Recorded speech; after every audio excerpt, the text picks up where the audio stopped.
मैं अपने मित्र के चेहरे के भावों को देखकर स्तब्ध था। वह बहुत खतरनाक दिख रहा था। उसकी आंखों में शैतानी चमक थी। वह एक आत्मा के नियंत्रण में था।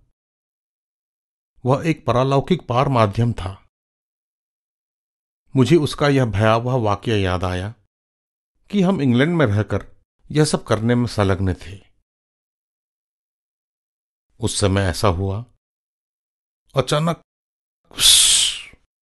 वहां एक आवाज हुई और वहां दीवार पर एक तस्वीर थी और वो दीवार से उड़कर हवा में लटक गई और उसके पैरों के पास आकर गिर गई।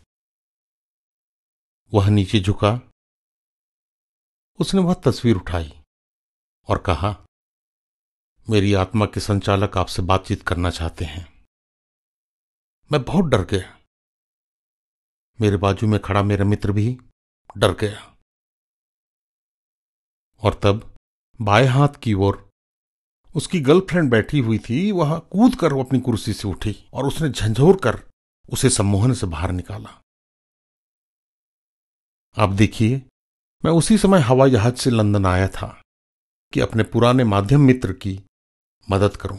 मैं उससे यीशु के संबंध में बात कर रहा था। मैं उसे अपने ईश्वरीय अनुभव की बात बतला रहा था। तभी शैतान उसका ध्यान बटाने के कार्य में लग गया।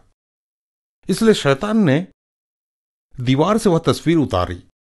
हां, शैतान आश्चर्य कर्म कर सकता है। बाइबल मत्ती 24:24 में यह बताती है और ऐसे संदर्भ बाइबल में कई और भी हैं। और वह दीवार से उतारी गई। पारलौकिकता में इसे टेलीकिनेसिस के नाम से जाना जाता है, अर्थात चीजों का एक ऊर्जा शक्ति के द्वारा चलायमान होना। आत्माओं की दुनिया लुभावनी है, लेकिन यह अपवित्र है। देखिए, जो कुछ वहां हो रहा था वह इस व्यक्ति की आत्मा के लिए युद्ध था, यीशु और शैतान के बीच। और क्या आप जानते हैं, यीशु आपकी और मेरी आत्मा के लिए भी युद्ध कर रहे हैं। और मुझे कोई आश्चर्य नहीं होगा अगर ठीक इसी क्षण भी शैतान आपसे बात कर रहा होगा और कह रहा होगा कि उस आदमी की बातें मत सुनो, ये सब बकवास है। मुझे इस बात की चिंता नहीं कि आप मेरी बात न सुने, लेकिन मैं चाहता हूं कि आप यीशु की बात सुने, क्योंकि यीशु ने कहा है, मार्ग, सत्य और जीवन मैं ही हूं और मेरे मित्र, आपको अनंत जीवन प्राप्त हो सकता है यीशु को ग्रहण करने के द्वारा। हम सब पापी हैं, हम में से प्रत्येक। यीशु ने कहा, यदि आप प्रायश्चित करें, इसका यह अर्थ है कि आप अपनी पुरानी जीवन शैली बदलें और आप अपने पापों की क्षमा के लिए बपतिस्मा लें। आप पवित्र आत्मा का उपहार पाएं, आप एक ईश्वरीय जीवन जिएं और फिर आप स्वर्ग जाएंगे। शैतान को अपना जीवन नियंत्रित न करने दें।